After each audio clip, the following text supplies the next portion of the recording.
Welcome to Founding Chronicles, where we bring to life the untold and forgotten stories of America's past.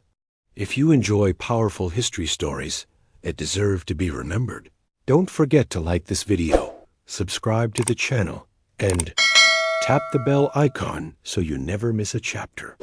Now let's begin. The fields are quiet now. Grass sways in the late summer wind, and the trees that once bore witness stand silent, their roots curled deep in the blood of forgotten men. Travelers might pass by without notice, perhaps hearing only the buzz of cicadas, the cry of a hawk, or the distant murmur of a brook.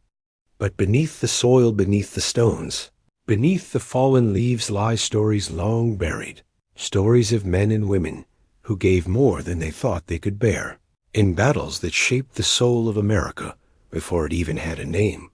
The earth remembers even when people forget. Every mound, every scar of the land, every faint depression in the ground is a reminder that men once stood with musket in hand, praying they would live to see the next dawn.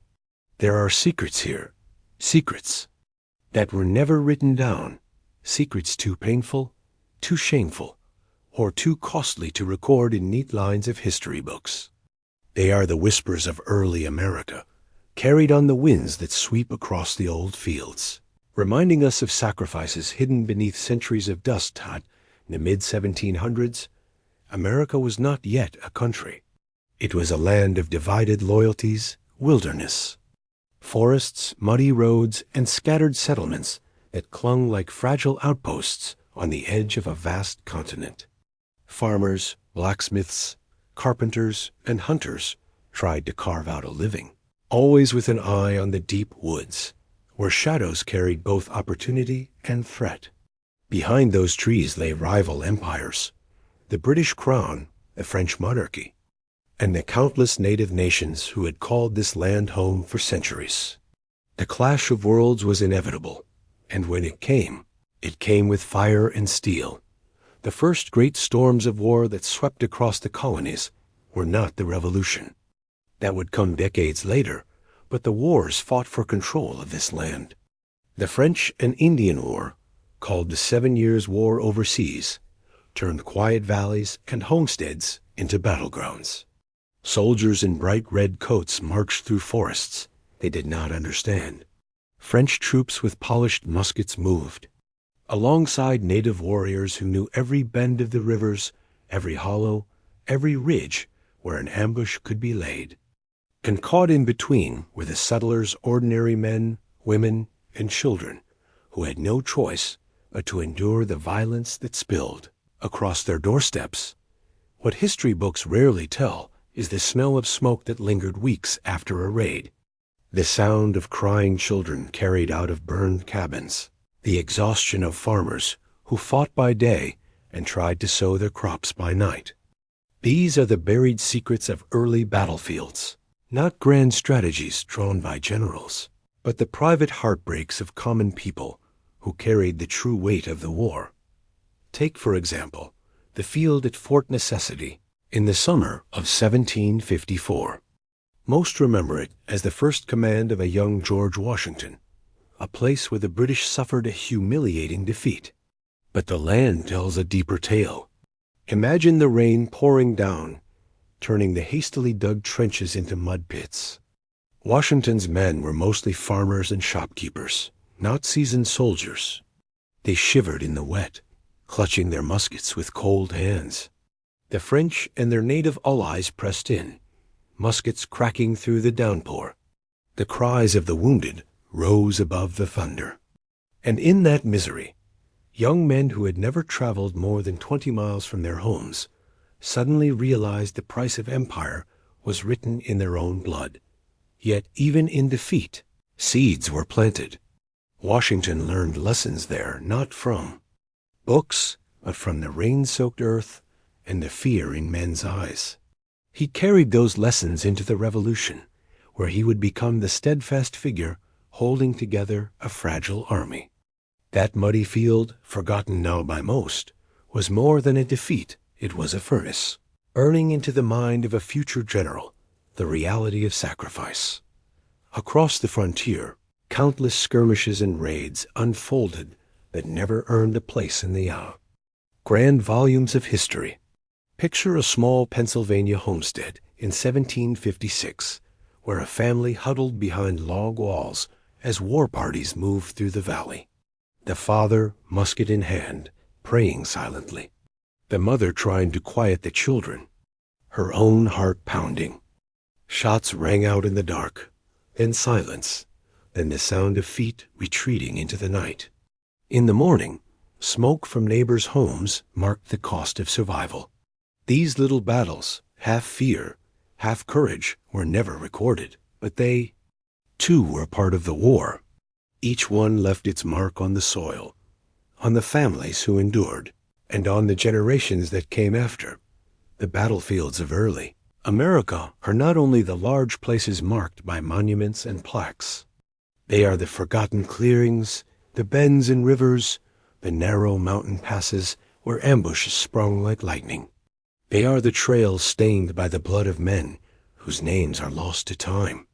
Even the Revolution itself, when it finally came, was a war of hidden secrets, ordinary people fighting not for glory, but for survival and the faint hope of freedom got at Breed's Hill in 1775.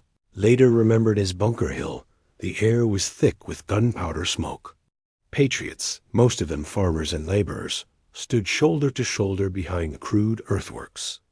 They had no uniforms, no proper bayonets, and little powder to spare. Across the field came the steady march of British troops, their scarlet coats flashing like a wall of fire. The colonists waited, hearts pounding, until the enemy was close enough that they could see the whites of their eyes. Then the volley thundered, cutting through the ranks. The hill shook with rage, smoke, and screams.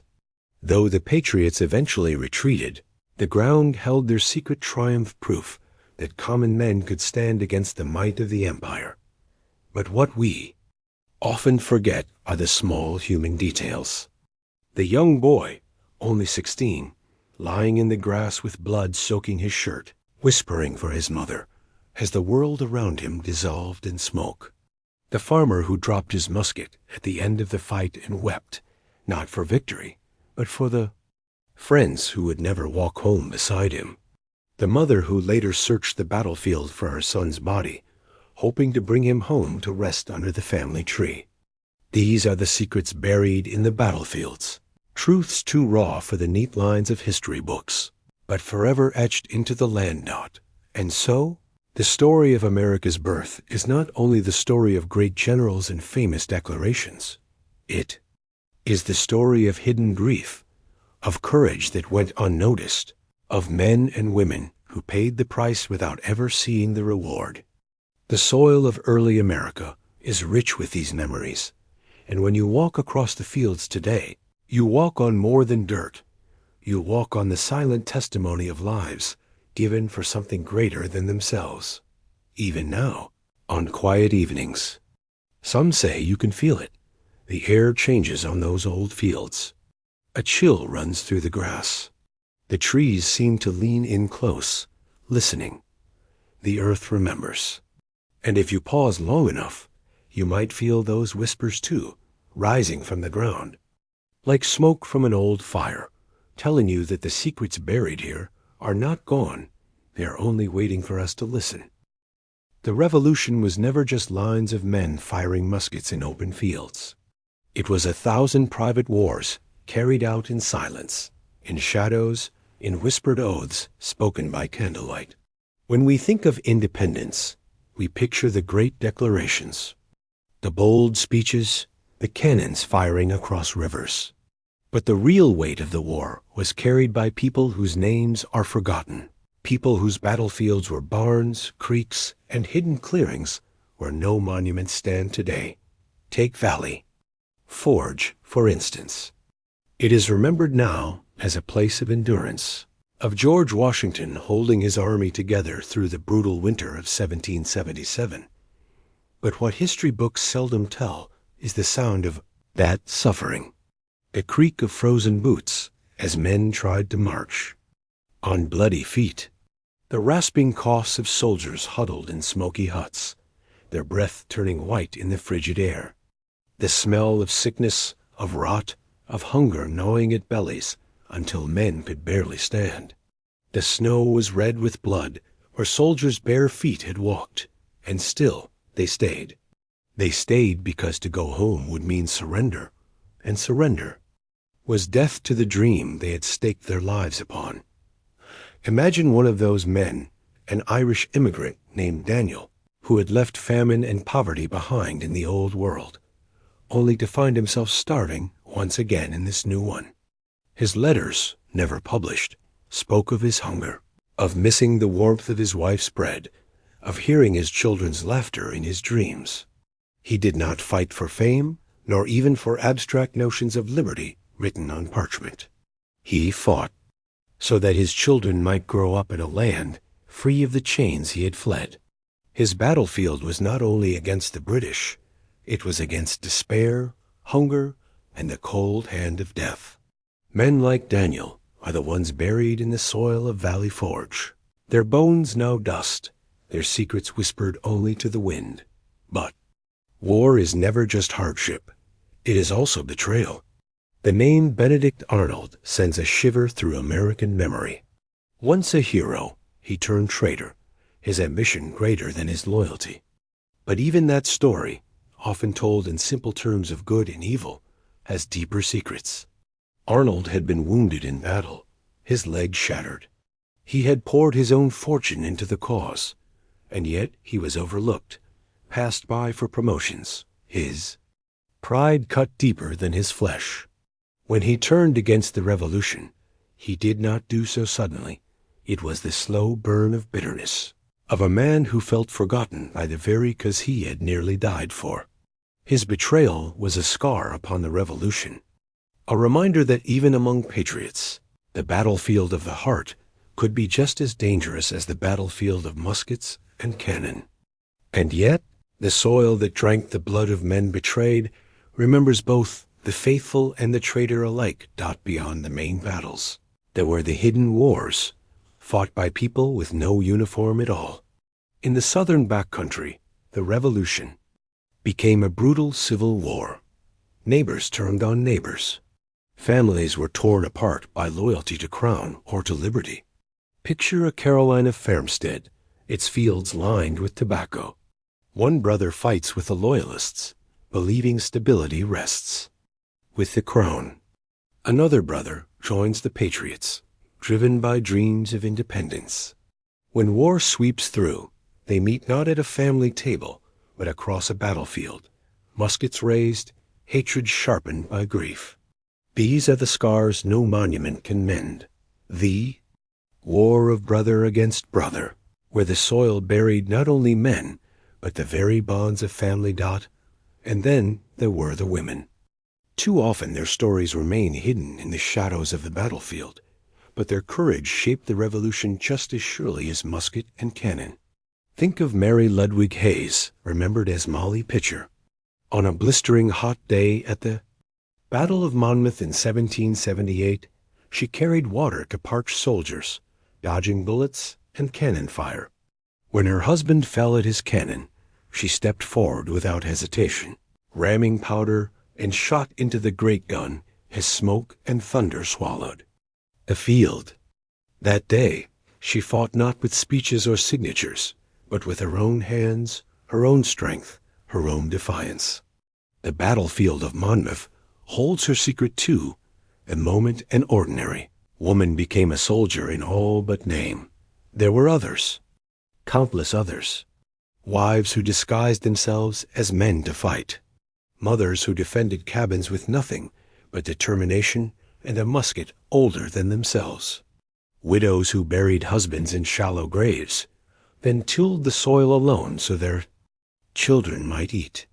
Their sacrifices are buried in the same fields where men bled, though history too often forgets them. Yet the earth does not forget.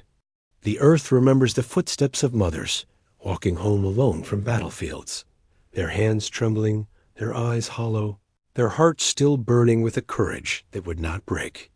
Perhaps the most haunting secrets of the battlefields are the graves left unmarked. After the Battle of Princeton in 1777, the snow was dotted with frozen bodies, British and American alike. Soldiers were often buried in mass graves, names unrecorded, their families never knowing where they lay. The ground itself became their only memorial. Today, people walk across those fields with no idea they tread above the bones of men who once shouted, prayed, and fought with all the strength they had.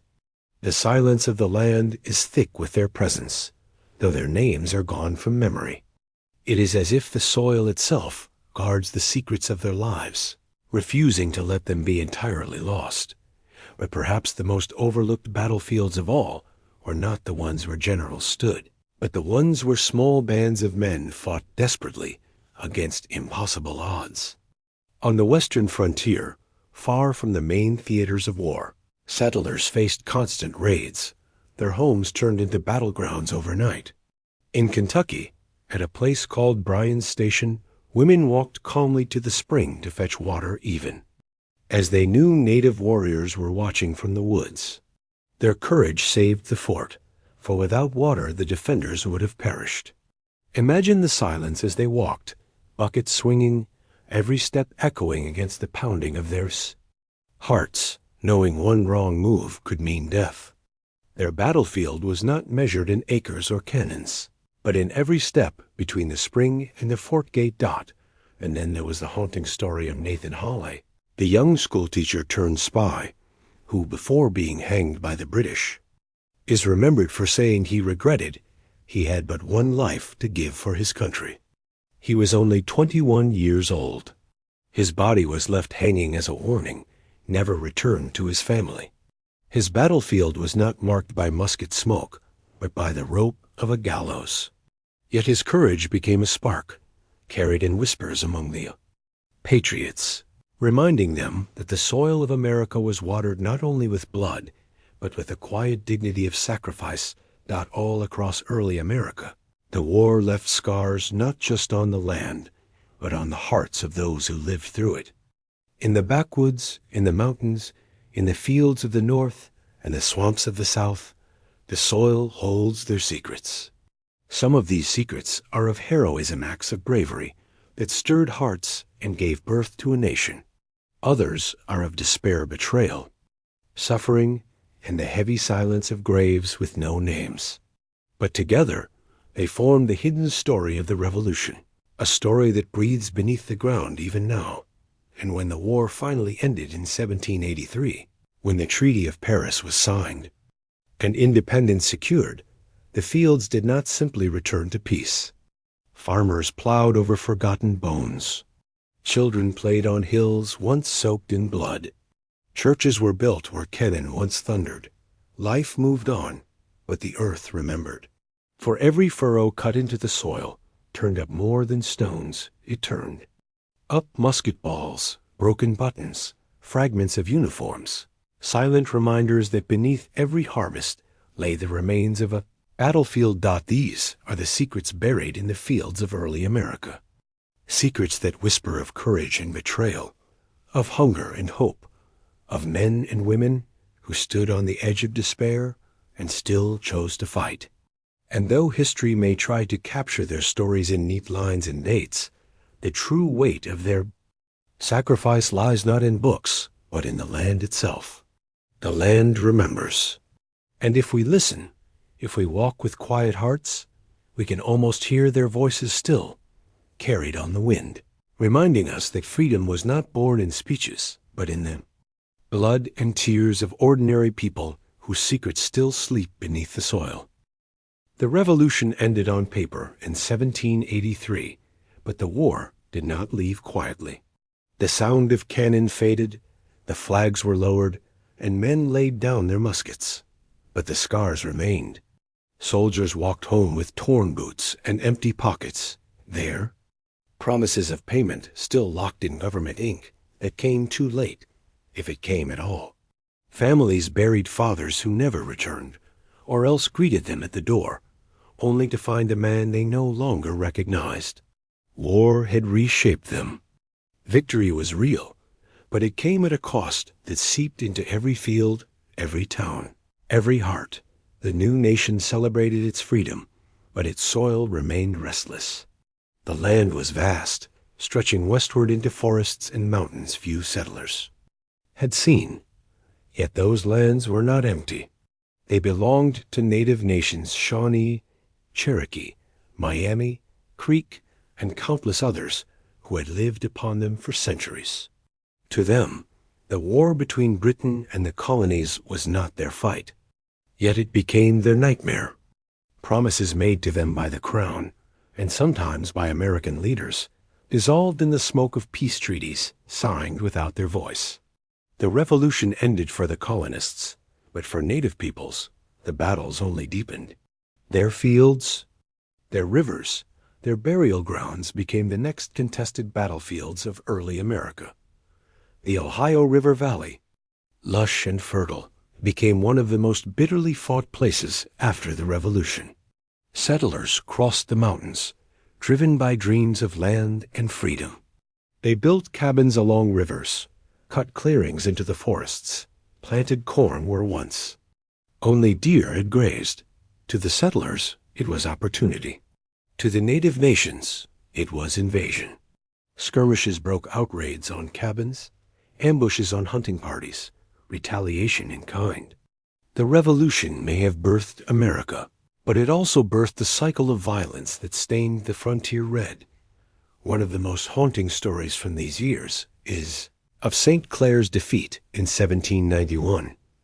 Few Americans remember it today, but it was the single worst disaster ever suffered by the U.S. Army at the hands of native warriors. General Arthur St. Clair marched his force into Ohio to break the resistance of the Miami and their allies. But they were not prepared for the ferocity or skill of their foes. On a cold November morning, warriors led by Little Turtle and Blue, jackets struck with precision, muskets cracked, war cries split the air, and within hours, the American force was shattered. Nearly 900 soldiers and camp followers lay dead, more than had fallen in many of the Revolution's greatest battles.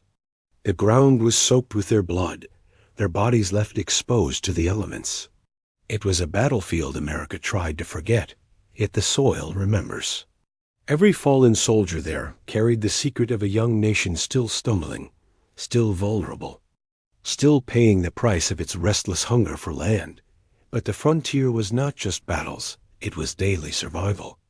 Picture a cabin in Kentucky in the late 1780s. The logs are rough, the floor packed earth. Inside, a mother rocks a baby, while her eldest son stands watch with a musket at the narrow window slit. The father is away, scouting the edge of the woods, because rumors of war parties have spread again. Every creak of the forest, every snapping twig, could be death. When night falls, the family does not sleep deeply. They listen, hearts pounding, for the cry of an owl that might be a signal, for the bark of the dog that might mean someone is near. Their battlefield is not a grand field with banners. It is the yard around their home, the woods beyond the fence line, the silence that hangs heavy in the dark. And yet, amid the fear, there was also resilience. Communities came together, building stockades, gathering harvests as neighbors, defending one another's homes. Women carried water under fire. Children reloaded muskets for their fathers. Preachers prayed over the wounded even as bullets tore through cabin walls. These are the stories left out of polished histories. They are the whispers buried in the frontier soil, where the courage of survival was often the only monument. But not all of the secrets are about settlers. To truly understand the battlefields of early America, we must listen to the voices of native peoples who fought not to conquer, but to survive. To them, the forests, rivers, and hunting grounds were not just land, they were life itself, the resting places of their ancestors, the promise to their children. When warriors rode out against settlers, they did so not simply from anger, but from desperation, from love of homeland. Every arrow, every musket shot was not just war, It was a cry to the earth not to forget them. When the Miami, Shawnee, or Cherokee fought, they too left their blood in the soil, their secrets buried beneath the same field settlers would one day plow. The earth does not take sides. It remembers all who fell upon it. One haunting tale from the frontier tells of a Shawnee warrior who fell in battle near the Licking River. His body was never buried by his people, for the settlers controlled the field. But generations later, farmers turning the soil unearthed bones, beads, and the rust of a musket. For a moment, the past rose again, whispering of a man who had fought for his people, his homeland, his way of life. The farmer buried the bones once more quietly, with no marker but the soil itself. Such secrets lie across America, waiting in silence for those who care to listen. Even as the frontier burned with conflict, veterans of the Revolution carried their own silent wars. Many returned home to nothing land promised but never given. Pensions unpaid, futures uncertain. Some drifted west, seeking new beginnings. Others sank into poverty, their sacrifices forgotten by the very nation they had birthed. One old soldier, writing to Congress in 1792, pleaded for relief, saying his wounds still bled and his children still went hungry. His name is lost to most of us now, but his cry still echoes in the soil of early America, the cry of men who gave everything and received little in return. And yet hope lingered, even in the bloodied soil. New towns rose where forests had once stood. Schools were built, churches raised, fields plowed anew. Children laughed where soldiers had fallen. Life pushed forward, stubborn and unyielding. The soil that had drunk blood also bore crops. The land that had seen death also saw birth. In that balance lay the true spirit of early America, the ability to endure, to suffer, and still to plant seeds for a better tomorrow. But the secrets of these early battlefields did not fade easily. Even today, when farmers plow their fields. In Ohio, Kentucky, or Tennessee, they sometimes turn up musket balls, rusted knives, fragments of flint, even skulls with musket holes. Each artifact is a voice from the past, a reminder that the soil is thick with memory. These are not just curiosities for museums. They are the silent testimony of men, women, and children who once stood on the edge of survival and gave all they had. They are the secrets buried in early America, waiting for us to hear their story. And perhaps the most powerful truth is this: the soil does not forget. It holds the laughter of children, the tears of widows, the cries of warriors, the prayers of soldiers, the footsteps of men who dreamed of freedom, and the silence of those who lost it. Every battlefield, whether marked or unmarked, is a sacred place, not because of general strategies or victories recorded in books, but because of the human lives poured into it. The land itself is the monument, if only we take the time to see it. The revolution may have ended, and the frontier may have moved ever westward, but the battlefields of early America remain beneath our feet. They are in the quiet meadows, the wooded hills, the riverbanks where fish still swim. They are in the soil that grows our food, in the paths we walk, in the fields where children play. They whisper to us, if we listen, remember us. Remember what was given here. Remember the price paid for the life you now live. And so, the story of early America is not just written in ink on old parchment. It is written in the earth itself, in secrets buried beneath the grass, in the silent testimony of lives lost and dreams forged. And as long as the land endures, so too will their memory. By the turn of the 19th century, the young United States had survived its birth. The Revolution had ended, the frontier wars had scarred the soil, and the people pressed westward with unshaken determination. Yet the echoes of conflict had not faded. For while America had declared itself free from Britain, the empire across the sea had not fully let go. Old tensions lingered, old wounds festered, and once again, the battlefields of early America would drink deeply of blood. The War of 1812 is remembered by some as a second war of independence. But to those who lived through it, it was another season of fire and loss. It was a war fought on fields and rivers, on the seas and in small towns. A war where pride, survival, and the dream of a nation were tested once again.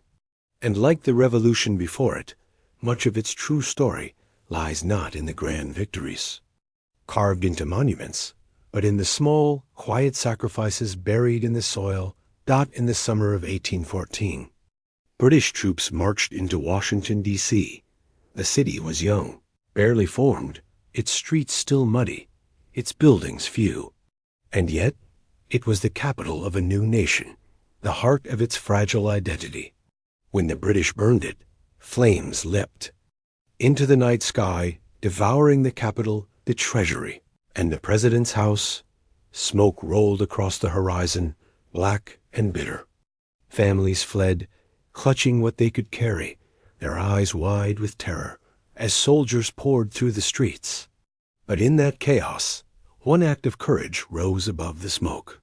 First Lady Dolly Madison refused to leave until she had secured the great portrait of George Washington. She cut it from its frame and carried it to safety, knowing the symbol was more than just paint on canvas.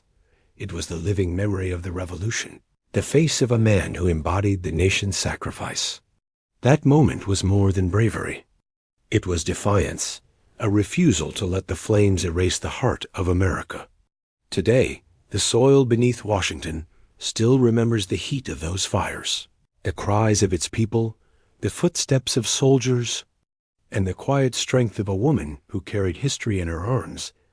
Yet the most haunting secrets of the War of 1812 lay not in the capital, but in the battlefields stretched across the young nation. At the River Raisin in Michigan, in January 1813, American troops were overwhelmed by British and native forces. Those captured wounded begged for mercy, but what followed was a massacre that still echoes in silence. Dozens of American prisoners were killed, tomahawked, or burned in their cabins. The frozen ground became their grave, their blood staining the snow. Survivors carried the cry, "Remember the Raisin." With them, a cry not just for vengeance, but for justice, for dignity, for the memory of men left to die far from home. That soil holds their voices still, hushed but unforgotten. And then came the battle that would echo through generations, the defense of Fort McHenry in Baltimore Harbor. The British Navy, mighty and merciless, unleashed a bombardment that lit up the night sky in September 1814. Rockets hissed, bombs exploded, the earth shook with thunder. Inside the fort, men clung to their posts, praying, bleeding, refusing to surrender. Through the smoke and the fire, a young lawyer named Francis Scott Key watched from a ship, wondering if the fort would hold, if the flag still flew. As dawn broke, the smoke lifted, and there it was, the great flag, tattered but still standing against the morning light. That sight gave birth to a song that would become a nation's anthem. But the soil at Fort McHenry remembers more than a flag. It remembers the men who died unseen, the mothers who waited in Baltimore for news that never came, the thunder of shells that shook the very earth. The anthem tells of triumph, but the land tells of sacrifice, of secrets buried beneath the ramparts, where men gave their last breath for the hope that their young country would endure, and endure it did. The war dragged on, fought in swamps, forests, and on the seas. But perhaps its most unlikely chapter came in New Orleans. In January 1815, after the peace treaty had already been signed, but news had not yet reached the armies. There, General Andrew Jackson led a ragtag force of frontiersmen, freedmen, Choctaw warriors, and even pirates against a seasoned British army. Behind hastily built earthworks, They waited as red-coated soldiers marched across the field. The battle was short, brutal, and decisive. Hundreds of British fell. The American losses were few. It was a stunning victory, one that gave the nation pride and secured Jackson's place in history. But even here, in triumph, the soil keeps its secrets. For every fallen soldier on that Louisiana plain, there was a family across the sea, or across the river, who would never see their son again. Their voices too linger in the land, not in celebration, but in mourning. Yet the War of 1812 was not only battles. It was the quiet resilience of towns rebuilt after burning. It was the widows who carried on after husbands never returned. It was the veterans who came home with scars, both seen and unseen, and tried to plant crops with hands that still shook from musket fire. It was the children who grew up walking over fields that still held rusted shot and splintered wood, never knowing the names of those who had fallen beneath their feet. These are the secrets buried in the battlefields of early America's secrets. Not of victory or defeat, but of human endurance, of the quiet price of freedom that, as the war ended in 1815, the young nation finally stood secure. Britain acknowledged its independence fully, and the shadow of old empire receded, but the soil remained heavy with memory. From Lexington to New Orleans, from Valley Forge to the River Raisin, from forgotten cabins in Kentucky to the burning streets of Washington, the earth held fast to the whispers of those who had given their lives.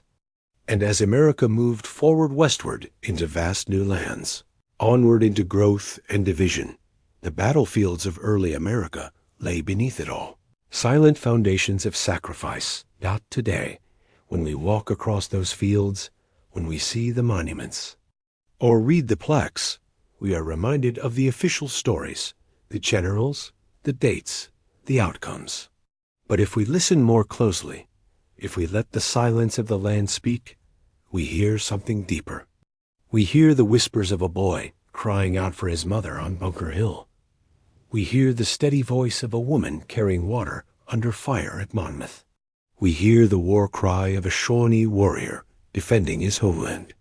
We hear the frozen breath of soldiers. At Valley Forge, the roar of cannon at Fort McHenry, the prayers of a widow burying her husband beneath a lone tree. These voices do not fade. They are in the wind, in the grass, in the stones. They are the secrets buried in the battlefields, waiting for us to listen. And perhaps that is the greatest lesson of all, that freedom is never cheap, never clean, never simple. It is bought with hunger, with fear, with betrayal, with tears, with the quiet endurance of people whose names we will never know. The soil of early America remembers them all. And in remembering, it asks us to honor them, not just with words or monuments, but with gratitude, with humility, with the courage to live lives worthy of their sacrifice.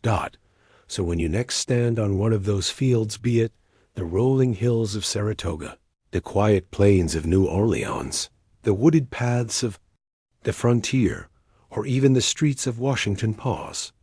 Listen. Feel the ground beneath your feet. Know that beneath the grass, beneath the stones, beneath the dust of centuries, the earth remembers. The secrets of early America are not gone. They are here all around us, whispered in the silence of battlefields, carried in the soil of a nation, born of sacrifice. And if we open our hearts, we can still hear them. Voices of the past reminding us who we are, where we came from, and what was given that we might live in the freedom of today.